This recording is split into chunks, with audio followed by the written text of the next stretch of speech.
එකකින් මතක් කරන්නේ හොඳ බාග් චාට්, ඊට පස්සේ Y chart, ඊට පස්සේ line chart, ඊට පස්සේ picture chart.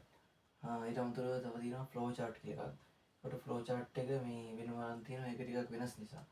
එතකොට මේ මම bar chart එකක් අරගෙන ඉවරලා මේ pie chart, line chart, picture chart කියන පොඩ්ඩක් ඒක ගැන කියන්න.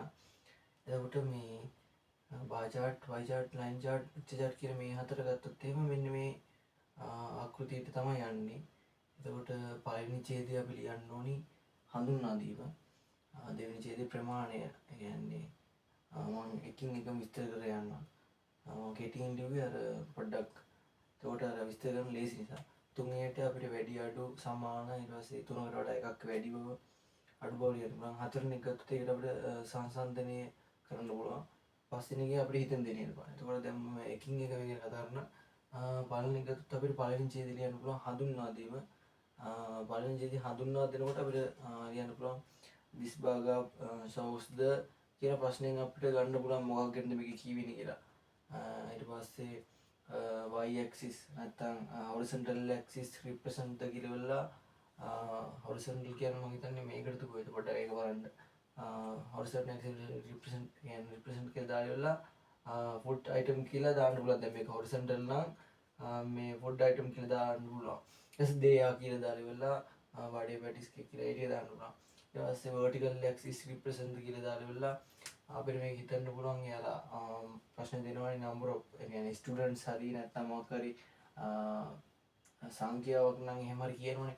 ඒතර student නම් මෙතන කියන්න පුළුවන් අපිට number of the vertical axis represents the students කියලා කියන්න පුළුවන්. number of students කියලා කියන්න පුළුවන්. අන්න ඒ වගේ හඳුන්වා දීමකේ ඒ ටික ලියනවා. ඊට පස්සේ දෙවෙනි එක ගත්තත් එහෙම ප්‍රමාණයක් ගැන කියනවා. ඒත් ප්‍රමාණය ගැන කිව්වොත් එහෙම මම මේකේ මේ අංක දාලා තියෙන්නේ මේ ඉරි ගහලා තියෙන ඒවා සමහර විට පේන්නේ නැති විදිහට. එතකොට දැන් ප්‍රමාණය ගැන කියද්දි අපිට කියන්න පුළුවන් වඩේ වලට 20ක් කැමති. ඊට පස්සේ පැටිස් වලට 40ක් කැමති. කේක් වලට 10ක් කැමති. රෝල්ස් වලට 60ක් කැමති. රොටි වලට 40ක් කැමති. පිට්ටු වලට 30ක් කැමති කියලා අපිට ඒ ටික කියන්න පුළුවන් දෙවෙනි ඡේදේ. ඊට පස්සේ තුන්වෙනි ඡේදය ගත්තොත් එහෙම තුන්වෙනි ඡේදය අපි කියන්නේ වැඩිම එක කියනවා. يعني the highest number of student like හරි eat කියලා කියන්නත් පුළුවන්. ඒක කන්න කැමති කියන්නේ eat rolls කියලා කියන්න පුළුවන්. ඊට පස්සේ the lowest number of يعني අඩුම student ප්‍රමාණයක් කන්න කැමති cake කියලා අපිට කියන්න පුළුවන්. ඒ සමානව කැමති කියනවා. the equal number of student eat like හරි eat හරි දාලා ඒක ගැලපෙන විදිහට ප්‍රශ්න දීලා තියෙන විදිහට ගන්න ඕනේ. පැටිස් and රොටි කියලා අන්තිමට දාන්න ඕනේ. ඊට පස්සේ අපිට තුන්වෙනි ඡේදයේ තියන්න පුළුවන් මේ තුන තියෙනවානේ. මේ තුන කියන්නේ ඉන්නවා. මේ තුන තියෙනවානේ. බඩේ පැටිස් කේක් තියෙනවානේ. මේ තුනට වඩා මෙන්න මේ රෝල්ස් කන්න කැමති ළමයි ප්‍රමාණය වැඩි කියන එක කියන්න පුළුවන්.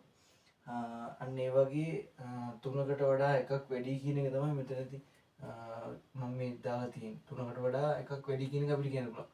කියන්නේ මේ දෙක يعني මේ දෙක දිනවනේ. මේ දෙකට වඩා මේක වැඩි කියන්නත් පුළුවන්. අන්න ඒ වගේ දෙකකට වඩා එකක් වැඩි නැත්නම් තුනකට වඩා එකක් වැඩි නැත්නම් හතරකට වඩා එකක් වැඩි කියන්නේ ගැඹුරුනද කියලා බලන්න ඕනේ. දැන් මේක එක මේ දෙක මේ තුන ගත්තොත් එහෙම ඒ තුනට වඩා මේක වැඩි කියන කියන්න පුළුවන් අපිට. පේනවනේ වැඩි කියන. අන්න එහෙම කියන්න පුළුවන්. ඊට පස්සේ මේකයි මේකට වඩා මේක අඩුයි කියලා අපිට කියන්න පුළුවන්. එතකොට අන්න ඒ ටික දාලා ඉවරලා අපිට තුන්වෙනි ඡේදය කම්ප්ලීට් කරන්න පුළුවන්. එතනදී ඒක කියන විදිය ගත්තොත් එහෙම more students like rolls than roti pittu patties. මම ඒක කිව්වේ rolls කන ප්‍රමාණය වැඩි පැටිස් රොටි පිට්ටු කන ප්‍රමාණයට වඩා. අන්න ඒ වගේ අපිට එහෙම දාලා ඉවරලා එතන තුන්වෙනි ඡේදේ වාක්‍ය ටික ලියන්න පුළුවන්. එතකොට හතරවෙනි ඡේදය ගත්තොත් ඒකේ සංසන්දනය කරන්න පුළුවන්. සංසන්දනය කරද්දී ඒකේ අපිට කියන්න පුළුවන් එකකට වඩා එකක් වැඩි කියන එක කියන්න පුළුවන්. ඒ කියන්නේ රොටි වලට වඩා පිට්ටු කරන ප්‍රමාණය අඩුයි කියන එක කියන්න පුළුවන්. අර විදිහට ගියත් මේ තුන්වෙනි ඡේදෙත් අපි එහෙම එකක් තමයි එතන කරන්නේ. හැබැයි හතරවෙනි ඡේදේ පොඩ්ඩක් වෙනස් වෙනවා. රොටි කරන ප්‍රමාණයට වඩා පිට්ටු කරන ප්‍රමාණය අඩු කියන එක අපිට කියන්න පුළුවන්. ඒතකොට ඒ කියන්නේ ඒක වෙනස් වෙන්න පුළුවන්. දැන් මේකේ කණ දෙයක් නිසා තමයි මම මේ ඊට කියන දාන්නේ. සමහර ප්‍රශ්න දෙනකොට ඒක කියන්න පුළුවන් වැඩ කරනවා. ඒ කියන්නේ වර්ක් ෆෙයා කියලා එහෙම දෙන්නත් පුළුවන්. ඒතකොට දැන් මම මේ ලේසි නිසා ඒ දාලා කියන්නේ. the anyway the students like roti more than pittu මට කියන විදිහ ලොකුට දැන් මතක් වෙන්නේ නැහැ ඉංග්‍රීසි. කොහොම හරි අපිට කියන්න පුළුවන් මේ රොටි කරන ප්‍රමාණය පිට්ටු කරන ප්‍රමාණයට වඩා වැඩි කියලා කියන්න පුළුවන්. ඊට පස්සේ කේක් කරන ප්‍රමාණයට වඩා රොටි කරන ප්‍රමාණය වැඩි. වඩේ කරන ප්‍රමාණයට වඩා පැටිස් කරන ප්‍රමාණය වැඩි. අන්න එහෙම වාක්‍ය ටිකක් දාන්න පුළුවන්. ඊට පස්සේ පිට්ටු කරන ප්‍රමාණය වැඩි කේක් කරන ප්‍රමාණයට වඩා කියලා දාන්න පුළුවන්. ඊට පස්සේ රෝල්ස් කරන ප්‍රමාණයට වඩා රොටි කරන ප්‍රමාණය අඩුයි කියන්න පුළුවන්. ඊට පස්සේ අඩු පැත්තට අපිට කියන්න පුළුවන්. පැටිස් කරන ප්‍රමාණයට වඩා කේක් කරන ප්‍රමාණය අඩුයි. අන්න එහෙම දාලා හතරවෙනි ඡේදය අපිට කම්ප්ලීට් කරන්න පුළුවන්. ඊට පස්සේ පස්වෙනි ඡේදය ගත්තොත් එහෙම අපිට හිතන දේ ඔකට දාන්න පුළුවන්. ඒ කියන්නේ අපිට මෙහෙම හිතන්න පුළුවන්. කේක් කරන ප්‍රමාණය අඩුයිනේ. කේක් කරන ප්‍රමාණය අඩු වෙන්න හේතුව ඒ වගේ තියෙන අයිස් ප්‍රමාණය. يعني අයිස් තියෙනවනේ අයිස් ඉන්න මොනවද කියලා. අන්න ඒව වැඩි නිසා වෙන්න පුළුවන් කියන එහෙම අපිට ලියන්න පුළුවන්. ඒ වගේ අයිසින් අඩු කරලා හදවුවොත් ඒවා මේ කන්න කැමති ළමයි ප්‍රමාණය වැඩි වෙයි කියලා එහෙම අපිට ලියන්න පුළුවන්. එතකොට ඒක ලියද්දි ෆයිනල් අයිස් අගස්ට් කියලා දාලා ඉවරලා ඔයාලට හිතෙන දේ ඉංග්‍රීසියෙන් දාලා ලියන්න ඕනේ. එතකොට මේ ඒ විදිහට තමයි බාර් chart එකයි පයි chart එකයි ලයින් chart එකයි පික්චර් chart එකයි යන්නේ. පොඩි වෙනස්කම් තියෙනවා. يعني පයි chart එක ගත්තොත් එහෙම දෙවෙනි ඡේදය යන්නේ the percent of يعني percentage එක දෙන්නේ යන්නේ ඔය 108යි the percent of දෙවෙනි එක ගත්තොත් 8% of student like roti 30% student 30% student like rolls කියලා දාලා percent කියන එක වෙන විදිහට දාන්න ඕනේ. එහෙම පොඩි වෙනස්කම් තියෙනවා.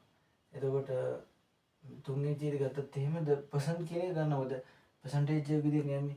අන්න එහෙම තමයි ඒ කියන්නේ. ලයින් chart එක ගත්තොත් එහෙම ලයින් chart එක මම ගත්තොත් අර මෙහෙම ගිහිල්ලා අර යන්නේ. අන්න එකක් තමයි තියෙන්නේ. එතකොට ඒකෙත් මෙහෙම මාක් කරලා තියෙනවා මෙහෙම 10 20 එකේ. ඒතකොට ඒකේ ප්‍රමාණය කියද්දි 10 students like මෙතන මෙහෙම ගහලා තියෙනවා වඩේ හරි මොනවා හරි තියෙනවා. එතකොට 10 student like වඩේ කියලා එහෙම දාන්න පුළුවන්. පළවෙනි ඡේදෙ එහෙම තමයි y axis represent කරලා ඒටි කියනවා. මේක 10 student like මේ විදිහම තමයි. පික්චර් chart ගත්තොත් එහෙම පික්චර් chart එක ගත්තොත් එහෙම ඒකත් මම නිකන් පොඩ්ඩක් කියන්න. ඒක මෙහෙම ගත්තොත් ඒකෙත් මේ වගේ නම් ටිකක් තියෙනවා. මම කර සේල් හරි එක එක ටිකක් තියෙන්න පුළුවන් මෙහෙම. ඒකේ එක සෙට් එකක් ඉන්නවා පිරිමි සෙට් එකක්.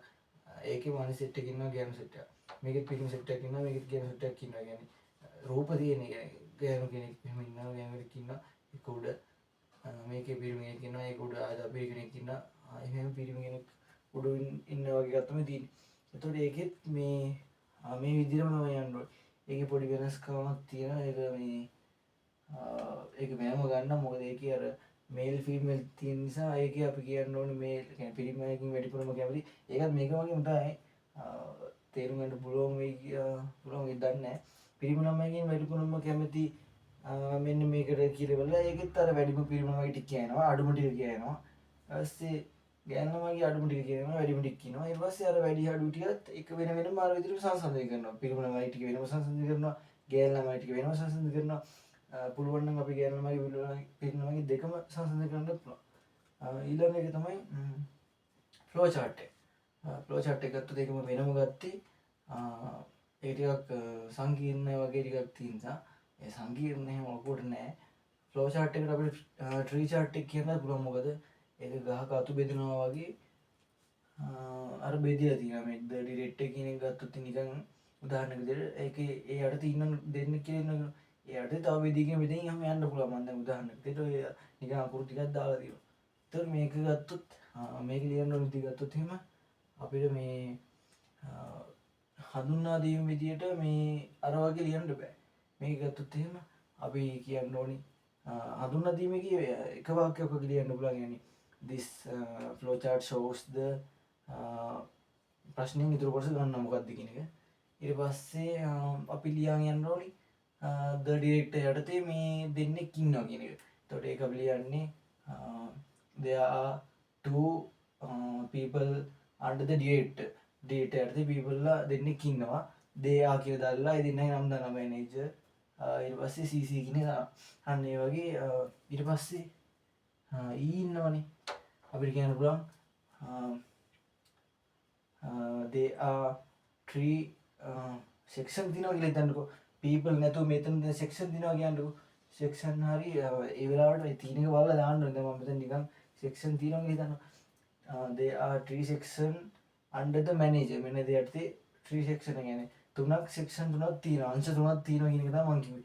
they are කියලා දාලා ඉවරලා E, C and E කියලා දාලා අන්න එහෙම ඡේදේ ලියලා යනවා. ඒ යටතේ තව තියෙන එකේ කියවම මම යනවා දිගටම යනවා මෙහෙම බෙදි බෙදි. එහෙම බෙදි බෙදි ගියාට පස්සේ ඒ ටික හැමෝම විස්තර කරගෙන යනවා. ඊට පස්සේ අනිත් පැත්තට යනවා. එහෙම බෙදා එහෙම යනවා ලියාගෙන. ඊටසේ අන්තිමට අපි අර සමහර අය අපි කාර්ය දන්නවනේ. සමහර අය අර දැන් ටීචර්ස්ලා වගේ එහෙම අන්තිමට හිටියොත් එහෙම අපි දන්නවා ටීචර්ස් එයාලගේ කාර්යය මොකක්ද කියන එක.